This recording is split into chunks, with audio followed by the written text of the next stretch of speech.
Bapak mungkin agak kesini dikit. Boleh. Oke, siap.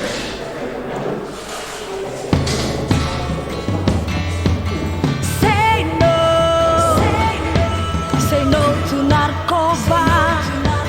Generasi sehat, generasi kuat. Say no to narkoba. Indonesia hebat tanpa narkoba. Tanpa narkoba itu ada semangat barat meraih. Tanpa narkoba itu satukan sehat pemuda sehat kuat. Indonesia hebat, kita sehat kita Indonesia hebat tanpa narkoba. Naik masa depan gemilang. Sehat kuat hebat tanpa narkoba. Gitu Pak. Jadi, Ya. Oke. Hari ini saya sangat luar biasa ada tamu istimewa di rupanya Pak Adhar, Kepala Ombudsman RI Perwakilan NTB, yang beliau hadir saat diajak keliling kantor, terutama saya melapor pada beliau berkaitan dengan pelayanan publik yang ada di kita, pelayanan publik yang dimiliki oleh BNP NTB. Tentunya saya mendapat masukan-masukan yang cukup banyak tadi, tapi tentunya amatlah sangat tidak elok kalau kita tidak undang ke sini nanti menyampaikan apa mungkin yang belum tadi disampaikan, termasuk ini juga pembelajaran buat yang lainnya, termasuk kami juga punya BNN kabupaten kota yang ada di Mataram, KSB, Sumbawa, dan di Bima. Pak Kang, bahwa saat ini BNN Provinsi NTB sedang melalui proses penilaian zona integritas menuju wilayah bebas korupsi, dan juga kita juga menerapkan standar umum pelayanan publik yang dikaitkan dengan Undang-Undang Pelayanan Publik nomor 25. Ya. Dan ini tentunya saya sangat relevan sekali Bapak mengundang Bapak Kepala Ombudsman RI Perwakilan NTB untuk hadir di sini untuk melihat seperti apa pelayanan yang telah kami lakukan dan ingin mendapat masukan, koreksi demi kesempurnaan, demi kemajuan masyarakat NTB seluruh di bidang pelayanan. Untuk itu tentunya saya ingin pertama nanyakan ke Bapak dulu, kira-kira apa kesan Bapak, impresi Bapak selama ini? Bapak sudah berapa lama di sini? Kalau saya tahu Bapak Di mana Mas? di NTB. Oh, udah lama. Udah lama. Jadi tentunya sudah bisa komparatif perbandingan seperti apa BNN dulu, seperti apa BNN sekarang. Saya juga ingin mendapat masukan dari Bapak, termasuk juga koreksi dan masukan-masukan. Kami mungkin silakan Pak Kepala. Ya, terima kasih Pak Kepala, Pak Kadis Gianyar.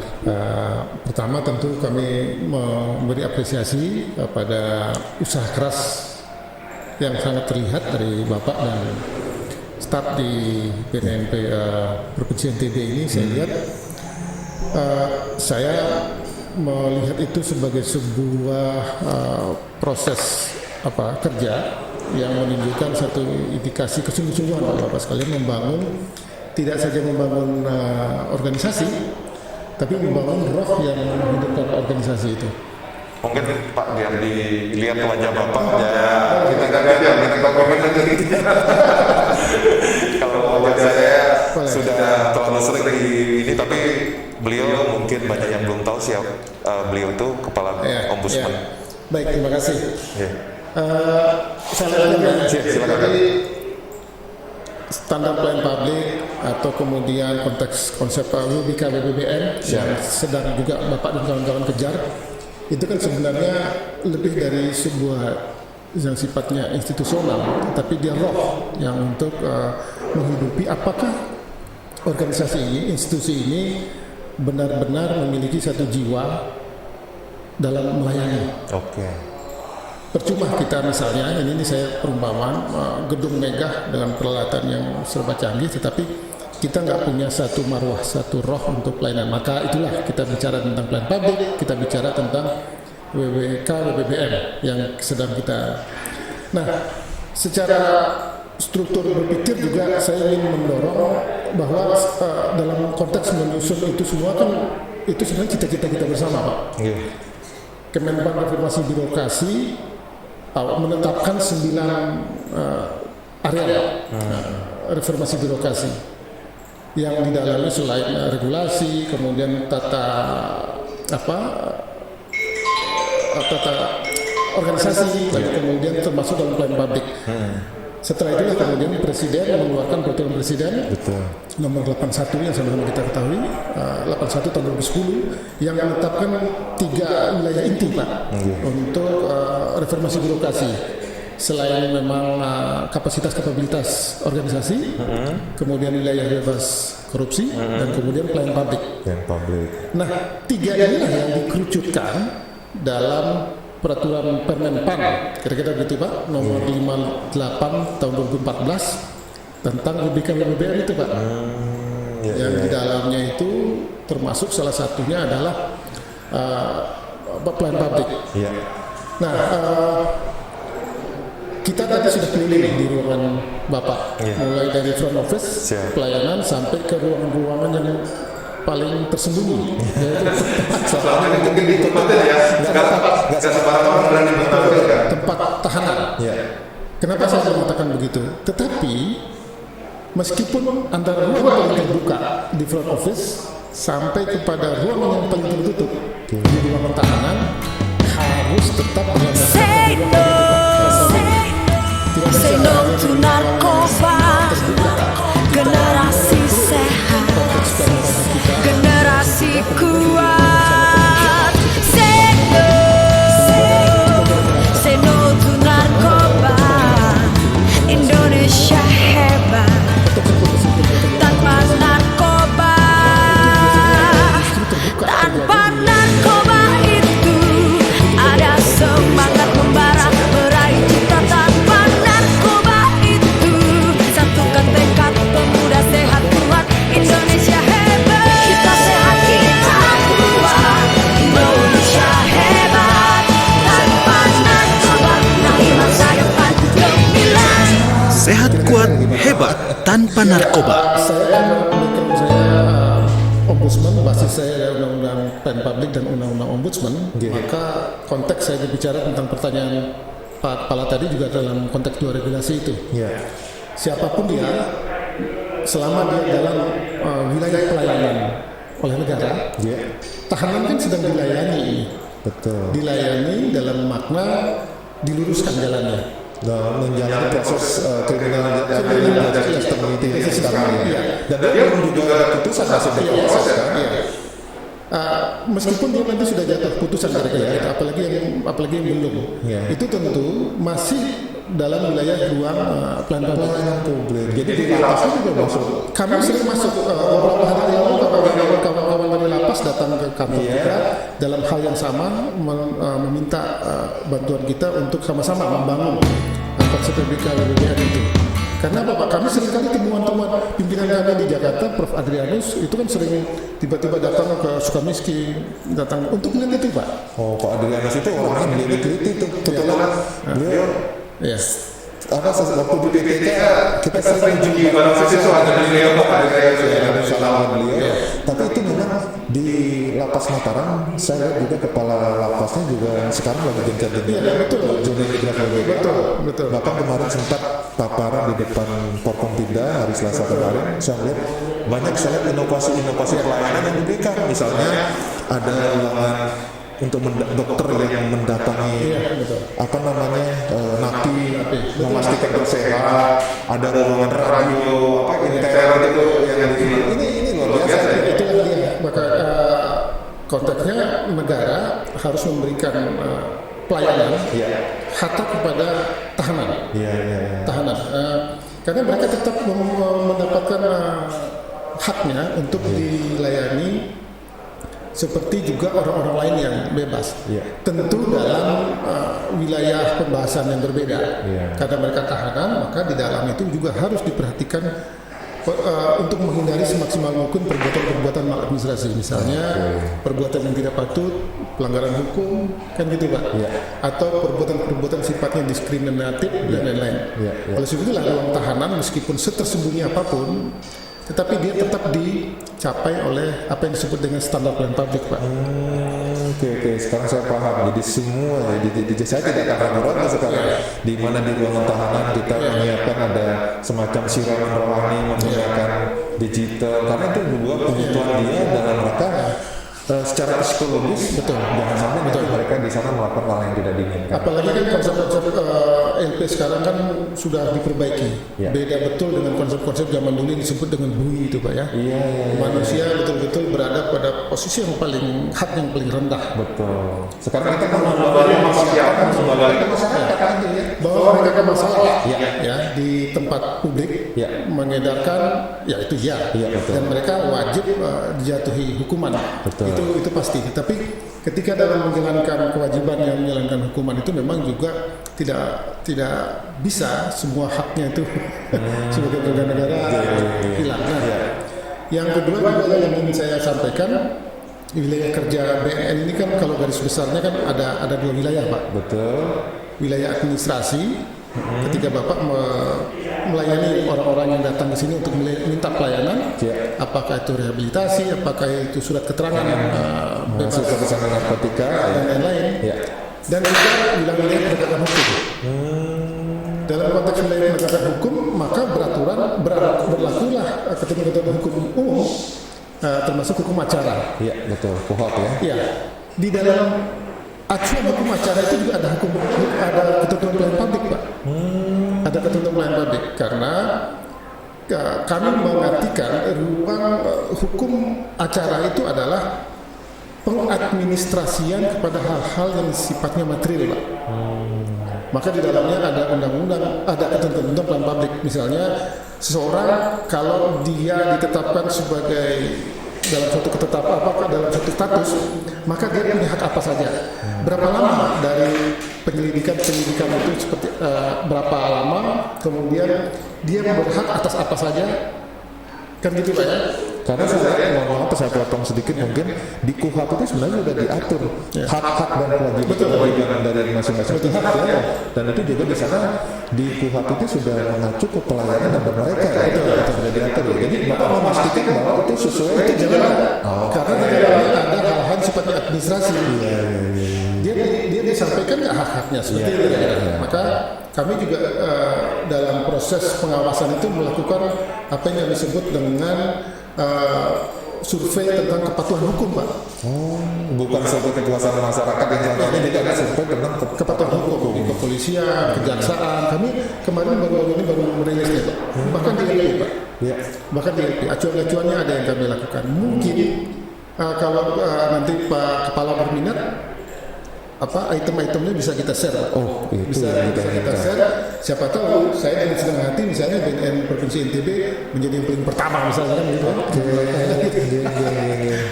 Pasti kita bisa sama-sama bangun Pak. Kan senang hati kita Pak. Luar biasa ini. Jadi ini kedatangan ini memberikan semacam pencerahan bagi kita apa yang sudah kita lakukan. Ini mendapat dukungan. Di samping itu kita juga mendapat masukan-masukan hal baru yang tentunya harus merupakan kewajiban kita sebagai lembaga pemerintah yang harus melaksanakan mengacu pada undang-undang yang ada gitu. Ini yang banyak yang tidak tahu kadang-kadang. Selama ini kan saya berhadapan dengan masyarakat itu ketika bicara tentang BNN, selalu yang ada di pikiran mereka BNN tukang tangkal, BNN nangkap bandar dan sebagainya. Padahal kita mempunyai layanan yang lain, yang rehabilitasi, kemudian diseminasi informasi dengan komunikasi informasi edukasi yang sekarang ini yang saya tunjukkan sebenarnya kita mempunyai sarana yang bisa dimanfaatkan untuk edukasi ke masyarakat. Nah, itu Pak Kepala. Jadi seringkali dalam melaksanakan tugas-tugas kita satu hal yang kita sering lupakan Pak Kepala, yaitu komunikasi publik. Kalau ada orang kesama di lembaga kami juga selalu ada yang mengatakan ada wah menakutkan gitu ya. Oke. Wah mau apa istilahnya melakukan kajian-kajian yang memang membuat kita menjadi semakin takut gitu. Iya. Padahal tidak. Nah, itu tantangan kami Pak. Nah di BNN juga seperti Pak Gede katakan tadi Pak Kepala, wah ini lembaga yang tukang nangkep. Gitu. Oke. Padahal sebenarnya tidak seperti itu. Ini tugas-tugas BNN itu tugas-tugas media sebenarnya. Iya. Yang ingin memastikan apakah tonggak Republik ini masih bisa berdiri nggak kalau generasi. Iya, memang sebenarnya begini Pak, di dalam instruksi Presiden nomor 2 tahun 2020 tentang P4GN, pencegahan, pemberantasan, penyalahgunaan dan peredaran gelap narkotika, itu memang BNN diamanatkan untuk mengkoordinasikan kegiatan-kegiatan itu Pak. Betul. Yang diikuti kementerian, lembaga, pemerintah pusat dan pemerintah daerah. Koordinatif. Ya, yang sifat koordinatif. Dan kita melaporkan kepala BNN ke Menko Polhukam, Menko Polhukam kepada Presiden. Dan itu dievaluasi setiap tahun. Nah, ini yang perlu juga diketahui bahwa dengan dukungan anggaran kita yang tidak terlalu banyak, jumlah personil bahkan 10 kabupaten yang di Kabupaten di NTB ini kita baru punya 4 BNN kabupaten atau kota. Yang pertama yang saya rasakan Lombok ini Pak. Lombok ini hanya 1 BNK, tapi harus membawahi ada wilayah Lombok Utara, Tengah, Timur, Barat. Nah ini adalah tantangan kita sehingga kita memaksimalkan peran stakeholder pemangku kepentingan pemerintah daerah maupun lembaga-lembaga vertikal yang adanya. Karena dengan adanya Impres itu bisa ada payung hukum bagi lembaga tersebut untuk menganggarkan kegiatan P4GN di dalam kegiatan masing-masing. Ya. Begitu Pak. Konsep birokrasi modern Pak, sekarang ini memang tekanan kerjanya pada hal-hal seperti itu Pak. Ya.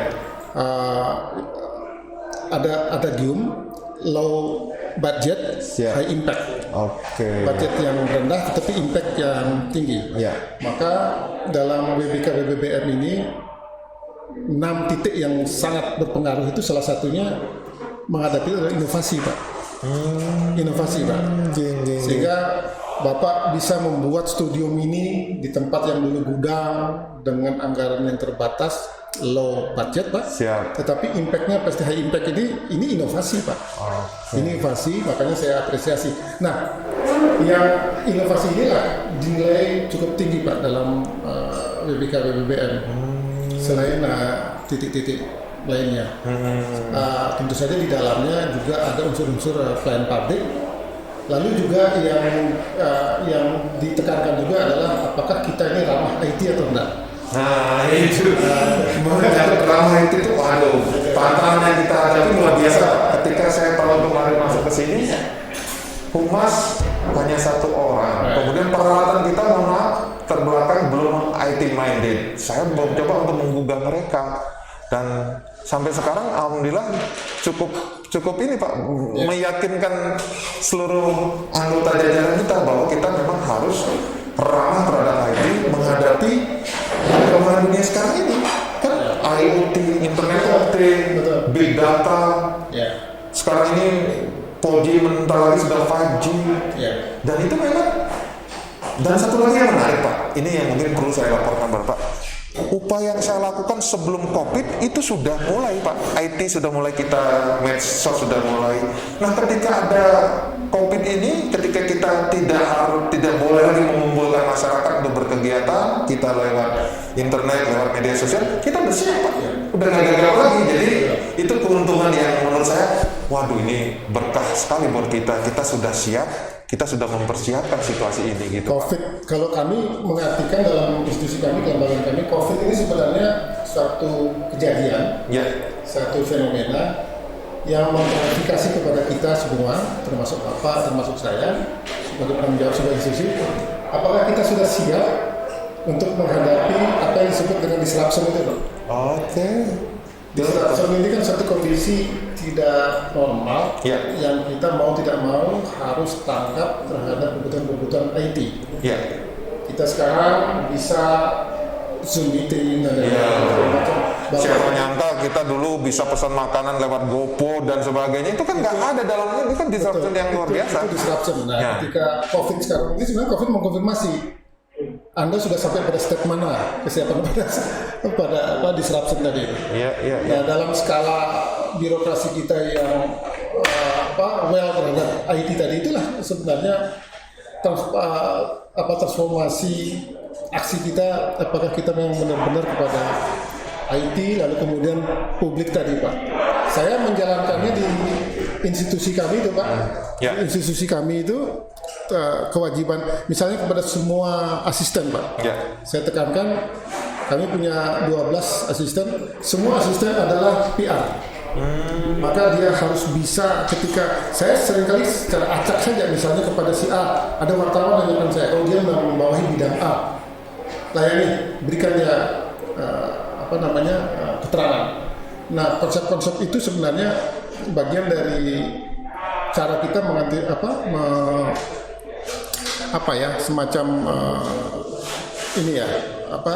mengantisipasi kekurangan-kekurangan kita.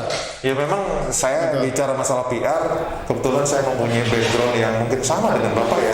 Saya mantan kepala bidang humas Polda dari dulu, Bapak juga di Protes ya. Saya tahu persis, dan itu memang saya terapkan. Setiap orang mempunyai berperan sebagai PR. Ya. Betul. Bapak bayangkan kami di humas hanya satu orang personilnya secara struktur. Padahal di Jakarta BNN itu sudah ada kepala biro yang bintang 1 di sini, anggotanya Betul, Pak ya. satu orang yang ini, Pak. ya. Nah itu saya coba kan, jadi setiap orang memerankan fungsi humas human relation-nya itu, dan kita lengkapi dengan sarana prasarana yang bisa mereka manfaatkan untuk itu. Baik. Nah, ini wah luar biasa. Jadi makanya saya jujur aja Pak, ketika ada yang harus saya yang mana kita sosialisasikan atau diseminasi informasi ke masyarakat, saya harus berpikir melakukan inovasi supaya apa? Kita punya pesan itu diterima oleh komunikan, Pak. Jangan sampai dengan yang print-print yang sudah mainstream itu, kita dalam rangka kan, kalau apalagi dengan media sosial ini kan komunikasi dua arah ya. Ada feedback, jumlah tayangan yang bisa kita ketahui. Nah itu saya setiap saat akan melihat, ini saya jumlah tayangan kok dikit banget, terus feedbacknya kok nggak ada. Saya harus memutar otak supaya apa yang saya tonjolkan, print yang mana yang membuat menarik. Nah itu yang kami lakukan, media tracking. Iya, media tracking namanya. Jadi itu Pak Adi luar biasa. Jadi saya nanti akan banyak belajar sama Pak Kepala. Kita sama-sama belajar. Saya juga banyak belajar dari Bapak. Jadi saya kebetulan ini operator yang satu ini, kebetulan beliau ini adalah salah satu mantan penyalahguna yang sudah direhabilitasi. Pak Kepala, mungkin Bapak sudah monitor, yang memang pernah tadi saya sampaikan bahwa mereka kalau penyalahguna setelah direhabilitasi tidak ada istilah untuk sembuh, yang ada pulih. Jadi selama hidupnya potensi untuk memakai kembali narkoba itu pasti ada, dan itu perlu pengawasan ataupun dukungan semua pihak. Nah saya ingin mereka untuk dimanfaatkan, kebetulan dia punya kemampuan di bidang IT. Saya ajak sarankan dia, tapi suatu saat kalau dia bermasalah, ya saya tidak akan segan-segannya untuk melakukan punishment pada dia, tapi saya sudah wanti-wanti. Tapi alhamdulillah sampai sekarang dia sudah bisa normal, dalam arti melakukan kegiatan, kesibukannya tidak pernah lagi kembali. Dan dia juga salah satu menjadi narasumber kita yang menarik, Pak. Itu tadi yang itu Pak. Dan di mana mereka kan kalau mantan penyalahguna kalau dia wawancara, masyarakat lebih tertarik. Nah itu yang kemarin coba kami lakukan. Ada konsep testimoni. Testimoni kemarin ketika para pemenang lomba video kita ajak ke sini, spontanitas saya suruh, coba kamu, kebetulan pemenangnya adalah juga penyiar di salah satu radio. Saya coba kamu di sini menjadi hostnya. Saya siapkan Pak Budi ini selaku testimoninya, ternyata menarik. itu yang coba printnya yang kita coba untuk supaya menjadi perhatian masyarakat. Kira-kira ini sudah cukup lama. Udah berapa menit nih Pak Budi? Saya pakai ini, Pak. Oh boleh. Udah berapa menit? 23 menit. Berapa? 23 menit. Oh 23 menit. Ya ini sudah cukup panjang lebar, dan sekali lagi kami atas jajaran BNN Provinsi NTB mengucapkan terima kasih atas kedatangan Pak Kepala Ombudsman RI perwakilan NTB dengan seluruh jajaran ya. Dan tentunya ini tidak sampai di sini. Suatu saat saya akan datang ke sana untuk melakukan diskusi. Kita kapan sempat, kita juga ber-WA Ria ya. Itu tentunya kebahagiaan saya bisa bersinergi karena ini adalah sesuatu yang kita harapkan dalam rangka memberikan pelayanan, kepuasan pelayanan kepada masyarakat. Itu yang sebenarnya kita harapkan. Jadi itu Pak, kita akhiri dan tutup ya, dan selagi mohon maaf apabila dalam penerimaan ada yang tidak berkenan. Waktunya tadi mohon maaf tadi agak saya ini Kadang-kadang begitu. tadi saya percaya karena beliau juga orang mantan broadcast jadi tahu persis ya. Ya saya sangat berterima kasih. Itu Pak, mungkin ada yang perlu disampaikan mungkin terakhir sebelum ditutup Pak? Cukup? Ya, saya kira semangat untuk melayani harus menjadi semangat untuk kita bersama, Pak. Siap.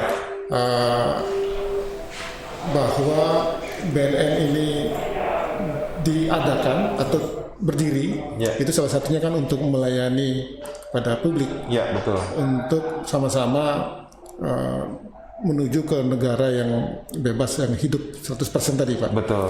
Maka dalam konteks itu, apa gunanya kalau puluhan orang yang ada di sini nggak mau melayani, kan kira-kira gitu. Konteks seperti itu, sehingga kita harus sama-sama untuk mendorong proses-proses sesuai dengan apa yang disebut dengan dalam Undang-Undang Pelayanan Publik. Ya.